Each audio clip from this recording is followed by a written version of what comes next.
What's up, guys? It's Alec, and today I have my Generaider profile for you guys. This has been a long time coming. Generators came out in Mystic Fighters, but they were weak and had to be mixed with other strategies to get going. But now, post-Echo, we finally can make a pure Generaider deck. This is a control deck. It is very strong, and I'm a big fan, so let's just hop right in. I guess before I hop right, I should say generators are a controlled deck. The way they work is you want to summon a bunch of the big generator boss monsters, but you have to have multiple of them on the field, and you have to be very strategic about how you use their effects. You have generators like Lopter. He's new from Echo. He can summon another generator monster from your deck. And then you have generators like Hela, who can summon a generator monster from your grave, and Mardell, who can search one from deck to hand. These are all very important generator monsters for our strategy. This lets us get which generators we need to interact with like specific things our opponents might do.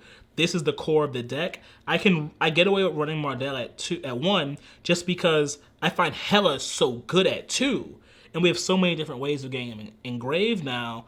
I just find Hela to be more impactful than Mardell is, and we can see these cards whenever we want, so why run them at 3? Into our interaction boys, we got 2 of Har, Generator Boss of Storms. He's our monster negator. He's 3k. He's huge. He's honestly the boss of the bosses.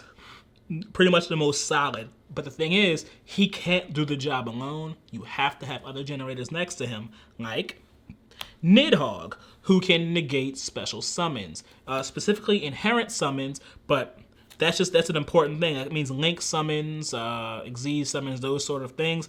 Nidhogg is very important to trying to lock down your opponent's plays. There's Utgard. I should mention quick plays, of course. These are all quick plays. Utgarda, this can target and destroy a monster. It's only 1, but you put him next to a Nidhogg, you put him next to a Har, and that 1 pop is it can be very meaningful. Then last but not least is Frody. He's our mass removal. He can target monsters up to a number of generators you tribute. So that can be up to 4, right? I don't know if he can tribute himself. Let's see. Yeah, he can even target himself. So really, that could be like 5 monsters you target and destroy. None of these monsters are amazing by themselves, like I mentioned before. But together, and how we can weave them in and off the field, they really like to lock up the board. It's a lot of fun. And those are actually all the generators that we do run. Next up, we have our support in Condemned Witch. This is essentially 2 more copies of Lopter. When you summon Condemned Witch, you can add a Forbidden Quick Play to hand, and you can tribute her to special summon a level 4 Light Fairy. Look at him, right there. Or not Light Fairy, just a level 4 Fairy. So, great card, makes Lopter extremely consistent. We do love to go first, and when we go first, we want to see him. He's the difference between starting with 1 generator off of our field spell versus having 2 generators in our field spell. Next, there is Trius Hierarchia, a very powerful boss, but not a boss. As you can see, she's not a generator, but she is level 9, and her effect works great with them. She can tribute fairies to summon herself and get effects, depending on how many you tribute.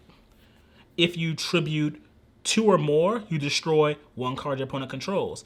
And if you tribute 3, you get to draw 2 cards.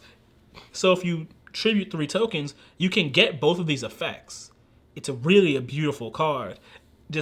And I guess it should be obvious at this point.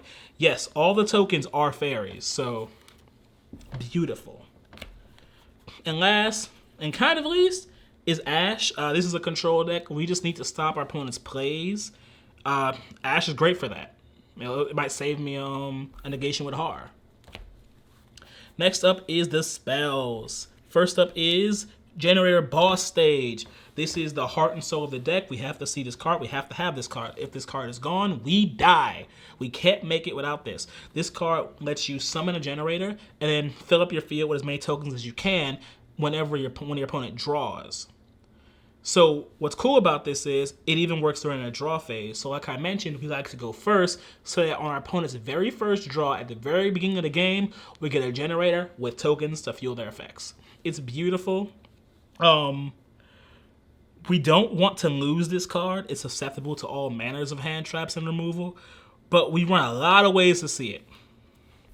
Like Generaider Boss Quest. This card lets you search 2 Generaider spell and traps with different names. We actually run a whole Generaider trap just to run with this card so we can see this card even more. Next up is Kujikiri Curse. You send a level 9, draw 2 cards. Very simple. It's great we're working in Hela because Hela can summon that monster from the grave. This card is for advantage. It is for consistency. This is, as you probably notice, there's a lot of 3-ofs outside of the bosses. Is because we want this deck to be as consistent as humanly possible, and this card goes a long way in helping.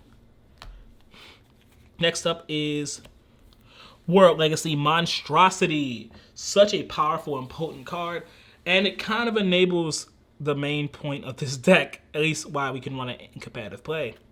World Legacy Monstrosity can either just summon a level 9 from your deck, or you can target a level 9 on your field and summon 2 others with different names, attributes, and type.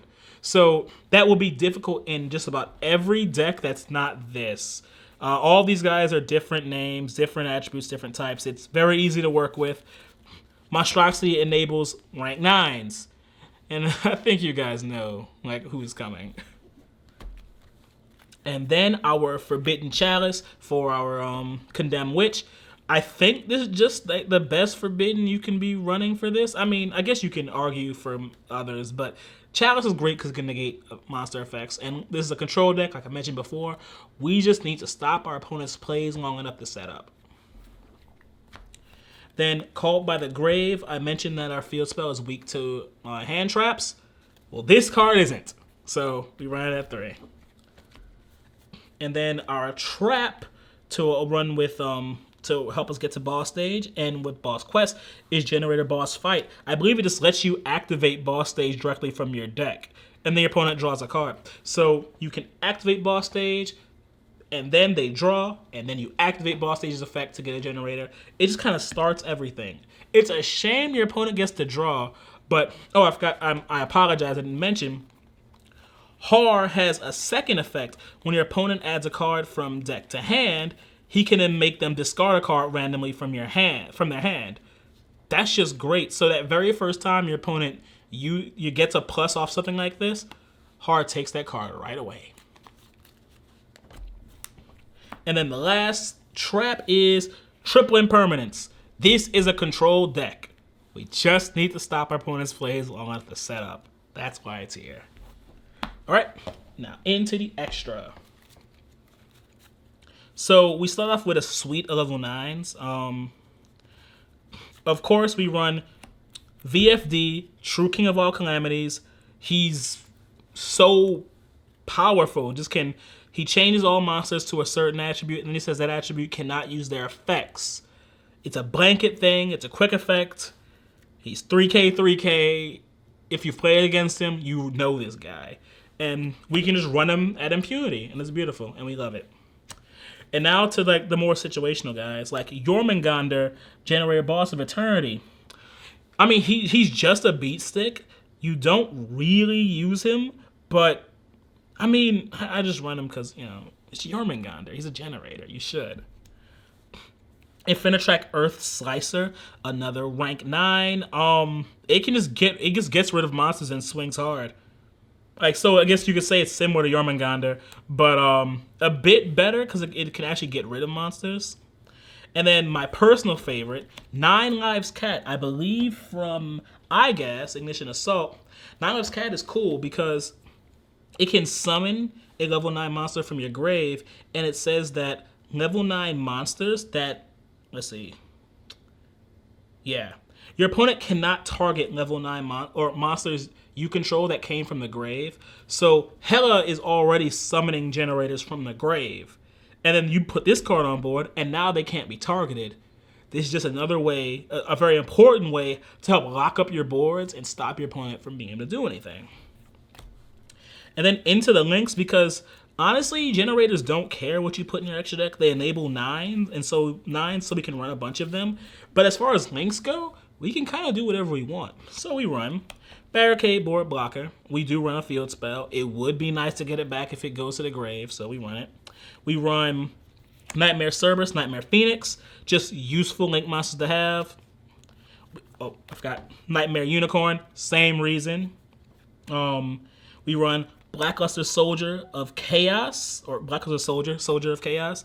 We run a lot of, or they're all level 9, so you can get his additional effect for, he requires like high level monsters, so that's great. And then there's a World Gears of, wait, give me a second, guys. World Gears of Thurological Demiurgy. Woo! It requires 3 level 5 or higher monsters. That's very easy for this deck. And it nukes the board. It's just a powerful link monster. And last but not least is Boral Sword, our link 4, because this deck is a control deck. It needs to end games so that our opponent can't come back. That's what Boral Sword's for. And that's all I've got for you guys. If you like the profile, give it a like. If you haven't already, subscribe. And I'll see you guys in the next one. Pass turn.